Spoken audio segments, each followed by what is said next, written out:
There's only one problem with having a personal computer on your office desk. It's sometimes very difficult to take your work home with you.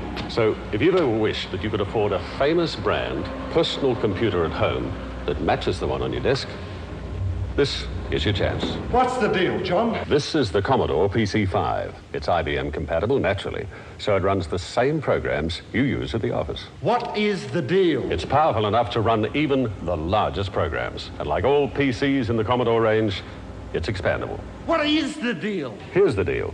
You buy the Commodore PC 5 now at this low price, and for only $100 more, Commodore will give you this high-resolution monochrome monitor, a complete package of software, and a training course. You'll save about $1,000. Now that's what I call a deal. To find out more about this extremely generous special offer and to see the full range of Commodore PCs, contact your Commodore dealer now. Are you keeping up with the Commodore? 'Cause the Commodore's keeping up with you. Hey, what's up YouTube? James here, back with another episode of Vintage Tech Junkie. Today I wanted to talk about the Commodore PC 10-3. I recently acquired this Commodore PC. It's a PC clone, or an IBM clone, that Commodore produced back in the late 80s. Commodore got on the bandwagon along with everybody else creating IBM clones. But Commodore I think is just a little special to me, so I've always wanted one of these, and I haven't had any luck finding one for a very long time, but thankfully I came across a fellow amateur radio operator who had one of these sitting in his attic for quite some time and didn't really want it. So after speaking with him, we made a deal on it, and I was able to get it. So I got it, and it's been, like I said, it's been sitting in the attic for quite a while, and I took the liberty of cleaning it up and everything, and changing the battery on the motherboard. It had a battery on the motherboard that was leaking. Thankfully didn't cause too much damage, so we got that taken care of and replaced with a non-leaking battery. But we'll go ahead and turn it on. I connected it up to my Commodore 1902 monitor that I had. I use this monitor on my Commodore 128. It has the RGBI input on the back for the Commodore 128, so I can do 80 column mode. Works just fine on this. The cable that I used, I didn't have a CGA cable. I thought I would need one, but I used just a standard serial cable. Worked just fine. One of the unique features about this machine, it has built-in CGA graphics, and it has it's built into the motherboard. Not a lot of XTs during this time had that feature. It also has composite graphics out. You can plug an RCA connector into your monitor just like your other Commodore computers, and that works just fine too. The integrated CGA graphics are actually quite nice on this. It's what I can tell, it's equivalent to the ATI Small Wonder, and it has the ATI chipset embedded on the motherboard, which is quite nice. But you can see that it boots up just fine. One of the things that I added to this machine was a XT-IDE interface card. And another unique feature of this machine was integrated floppy controller, and also had a integrated XTA hard drive controller. Now, XTA hard drives are very rare and they're hard to find, and when you do find them, they're very expensive and they're not reliable, just because they didn't produce that many of them. So hard drives on an XT was primarily MFM or RLL interface. But this actually can take an XTA hard drive, but I wanted to modernize it a little bit. So I installed an XT-IDE card that accepts compact flash, and I was able to load some software on this machine. As you can see, it boots up just fine, and it's booting to that XT-IDE card, so it's just like a hard drive. As you can see, it's the C:\\. So I loaded up some software on that. Being a Commodore fan, I had to load up GEOS on this just to see if it would work. So got that working. It's a pretty neat machine overall. Let's load up GEOS and take a look.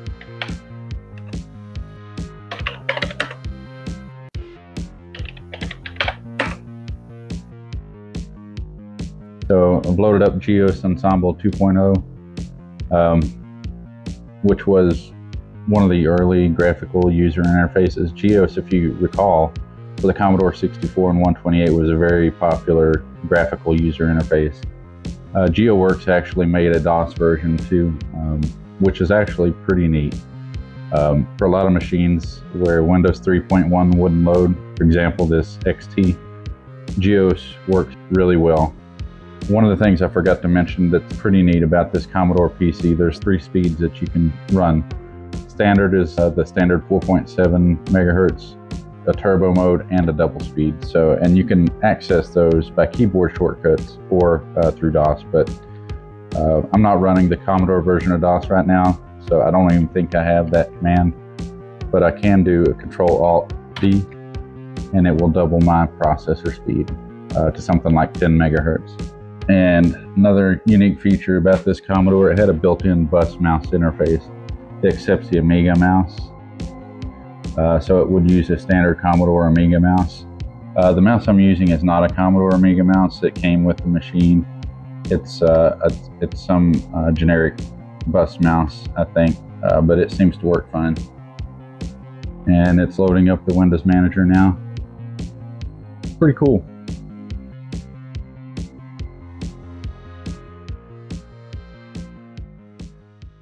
There were actually some neat games for the IBM XT incompatibles. This was one of them. This was kind of my favorite game. One of my favorite games when I was a kid playing on PC. It's a kind of platformer slash puzzle game.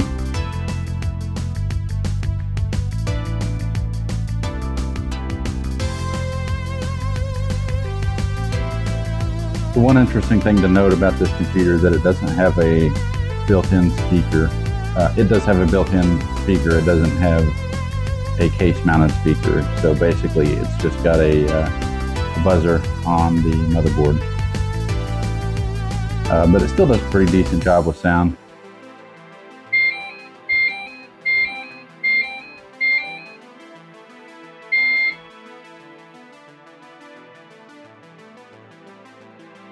As far as PC speaker sounds go, it's pretty good.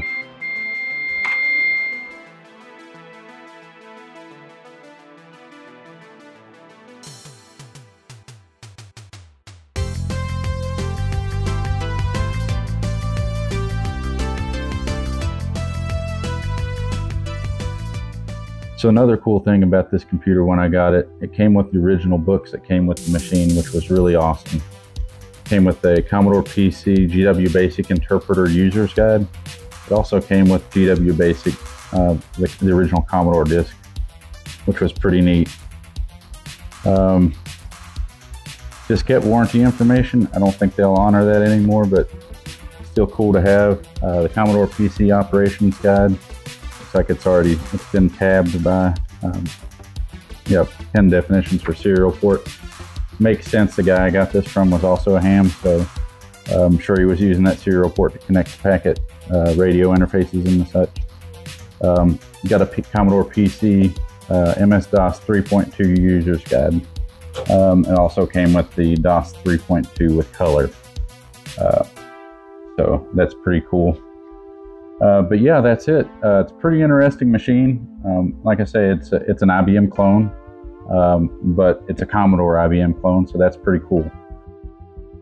So yeah, that's it. That's my Commodore PC. Thought it was a really cool machine. Just wanted to share it with you.